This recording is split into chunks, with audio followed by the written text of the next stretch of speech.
Kepemimpinan adalah sesuatu yang bersifat sosial, seperti yang dikatakan Nobel Caro. Bagaimana seorang bisa memimpin ketika dia sudah menjadi anggota dalam komunitas atau organisasi. Pemimpin memiliki sifat yang ganda. Yang pertama, pemimpin harus mengembangkan suatu organisasi atau komunitas. Kedua, pemimpin harus mengabdi kepada setiap individu serta mengutamakan wibawa dibandingkan kuasa. Sifat dari kuasa adalah memaksa atau otoriter, sedangkan wibawa yang bersifat dihormati. Maka dari itu, pemimpin orang Kristen kita harus mengutamakan wibawa, karena wibawa berbicara tentang kualitas dan mutu. Maka dari itu pentingnya seorang pemimpin menjadi yang berwibawa, karena pribadi pemimpin yang berwibawa ada suatu moral dari sang pemimpin. Baik, saya akan menjelaskan tentang pergerakan oikumene, di mana pergerakan ini adalah pergerakan yang menjadikan dalam setiap gereja ada hidup bersama berdasarkan kepada Allah dan pengalaman Pancasila, dan mempunyai kesadaran, kesatuan dan kebenaran, dan kesetakawanan dalam pemahaman kekristenan. Nah, sifat dalam oikumene mencakup adanya kehidupan bersama dan mencakup pergerakan dalam setiap ruang akan iman dan oleh kesatuan pada watak gereja dan ragam corak gereja oleh sebab gereja sebagai tempat bukti nyata pergerakan oikumene dengan tujuan adanya kebersamaan secara sadar dan kesatuan. Pada saat ini saya akan membahas tentang pemimpin Kristen di pentas oikumene di Indonesia.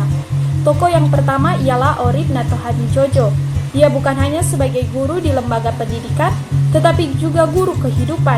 Ia dibesarkan dalam keluarga Islam. Ia juga bersekolah di sekolah Kristen. Atas rencana Tuhan pada umur 20 ia menjadi orang Kristen. Ketika Orib Natohadjojo menjadi pemimpin lembaga PTPG di Salatiga, dalam kepemimpinannya PTPG berkembang menjadi universitas yang bernama Satya Wacana. Ia juga mendorong partisipasi aktif dari orang Kristen Indonesia dalam pembangunan bangsa yang berangkat dari visi Kerajaan Allah. Hal ini dibuat dengan tujuan sebagai tanggapan atas proses modernisasi yang berdampak pada kehidupan bangsa Indonesia. Modernisasi ialah memperbaharui sikap pikiran. Modernisasi bisa mengakibatkan sekularisme, pengabaian terhadap Tuhan, dan individualisme, peniadaan arti sosial kehidupan. Dengan tidak berniat meremehkan perlunya perubahan pola pikir karena pengaruh modernisasi, Natohadjojo menekankan bahwa pentingnya memperdalam nilai budaya Jawa dalam kehidupan bersama yang diterangi oleh visi Kristen mengenai Kerajaan Allah. Tokoh kedua yaitu Wilbrordus Surendra Broto. Tokoh ini adalah seorang penyiar yang dijuluki sebagai burung merak dan dikenal juga sebagai A Voice for the Indonesia Voiceless. Karyanya berupa cerpen, puisi, skenario, drama, esai, dan sastra. Ia dilahirkan pada tanggal 7 November 1935 dari keluarga Katolik dan ayahnya bekerja sebagai guru bahasa Indonesia dan bahasa Jawa. Ayahnya juga dijuluki sebagai seorang dermawan tradisional. Dia menampilkan dramanya itu saat ia masih di bangku SMP. Media pertama yang menjadi tempat penerbitan karyanya adalah Masalah Siasat. Terjadi pada tahun 1952 saat ia berumur 17 tahun. Sejak tahun itu banyak karyanya yang menghiasi majalah-majalah Katolik seperti Basis Konfrontasi, Siasat Baru, dan Kisah Seni. Dan di luar negeri, banyak orang yang mengenalnya. Dalam karyanya ini, Rendra konsisten menunjukkan perlawanan terhadap pemerintah yang mengabaikan orang-orang kecil. Rendra adalah seorang penyiar yang membela kaum-kaum lemah dan mengkritik para pemerintah dalam berbagai bentuk karya yang ia lakukan. Rendra adalah seorang yang bercita-cita membuat perubahan besar, dan rela hidup untuk merealisasikan aspek-aspek tertentu. Ia juga dikenal sebagai seorang pemikir yang tinggi dan berkembang sangat baik. Tokoh yang ketiga adalah Basuki Cahayapurnama. Ahok dalam dunia politik penuh dengan berbagai terobosan baru, sehingga tidak wajar ia menerima banyak kontroversi dari berbagai pihak. Awalnya Ahok menjabat sebagai Bupati Belitung, kemudian ia dipilih menjadi anggota DPR RI tahun 2019 sampai 2014. Tidak berhenti sampai di situ, Ahok kemudian menjadi Wakil Gubernur terpilih dan juga menjadi Gubernur DKI Jakarta saat Jokowi menjadi Presiden terpilih. Sebagai seorang yang berlatar belakang Cina dan beragama non-Muslim, penolakan oleh kaum-kaum tertentu atau penolakan oleh kelompok Islam garis keras tentu tidak bisa terhindarkan. Namun penolakan ini tidak membuat Ahok berhenti untuk menjawab panggilannya sebagai seorang gubernur. Ahok diberikan kepercayaan dan berhasil menjadi Gubernur DKI Jakarta karena Ahok adalah orang yang berintegritas. Ada beberapa hal yang menjadi faktor pendukung mengapa Ahok dikatakan sebagai orang berintegritas. Pertama, kesetiaan dan tanggung jawab pada tugas. Kedua, komitmen Ahok untuk menciptakan anggaran pemerintah yang bersih. Ketiga, sikap keadilan dan ketidakberpihakan. Keempat, melahirkan wajah politik dan sistem pemerintahan yang baik. Sekarang kita masuk kepada kedirian dan kepribadian dari seorang pemimpin. Nah, ada beberapa poin penting untuk membentuk pemimpin yang berjiwa ekumenis. Nah, di poin yang pertama itu mencakup tentang hakikat dari kepemimpinan itu, sedangkan di poin selanjutnya akan membahas tentang kualitas diri kepribadian dari seorang pemimpin. Nah, poin pertama yaitu kepemimpinan bukan utamanya masalah kuasa atau kedudukan atau status, namun yang menjadi hakikat sejati dari kepemimpinan adalah kewibawaan dari seorang pemimpin itu. Poin yang kedua yaitu yang patut ditumbuh kembangkan oleh seorang pemimpin di tengah masyarakat adalah kapasitas intelijensi. Salah satunya adalah pengetahuan. Di sini pengetahuan memudahkan orang-orang untuk melihat sesuatu dengan 3 tingkatan atau 3 level. Itu yang pertama, perception, yang kedua, probability, dan yang ketiga, possibility.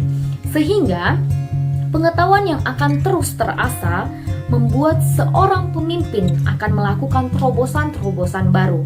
Untuk itu, dalam konteks pergerakan oikumene, dibutuhkan juga pemimpin-pemimpin yang demikian. Yang ketiga, kepemimpinan yang dapat diterima oleh masyarakat atau dalam ranah sosialisasi. Dibutuhkan kesediaan dari pemimpin untuk berperan aktif di tengah sosial yang universal. Pemimpin juga harus dapat diterima oleh anggota yang ia pimpin dalam ranah sosial, dan hal ini bukan soal keramahan atau sikap dari pemimpin tersebut, tetapi juga mencakup upaya gereja dan orang-orang Kristen untuk bersatu dengan orang-orang lain dalam rangka membangun sikap nasionalis.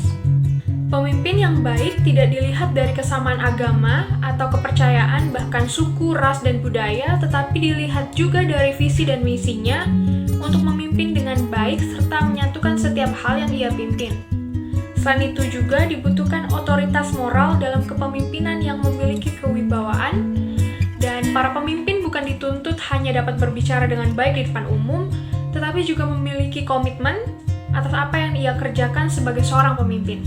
Pemimpin ialah seorang yang memiliki status derajatnya yang berada di seorang lain dan diterima oleh masyarakat yang ada.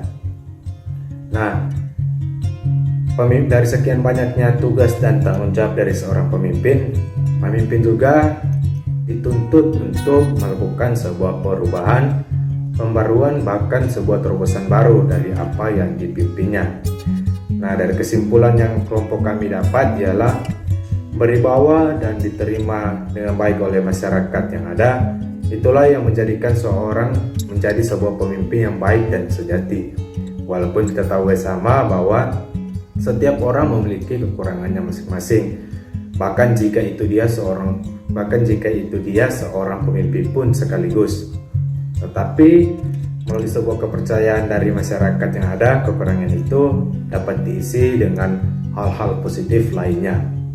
Sehingga hal itu dapat membuat seorang pemimpin dipandang dan dilihat sebagai sosok pemimpin yang sejati. Begitu juga dengan kita sebagai seorang Kristen yang diberikan peluang dalam sebuah kepemimpinan tanpa terkecuali. Dari hal ini kita dapat melihat bahwa kepemimpinan yang dipegang oleh satu individu menjadi hal yang sangat penting untuk dibahas kali ini, karena untuk maju dan mundurnya sebuah kelompok ataupun bangsa yang dipimpin ditentukan oleh bagaimana cara dan sikap seorang pemimpin melakukan tugasnya sebagai pemimpin dan kepemimpinannya. Maka dari hal itu, generasi muda Kristen perlu menyikapi peluang ini dengan bijak, sehingga dapat menjadi sosok pemimpin yang dipercayai oleh banyak orang.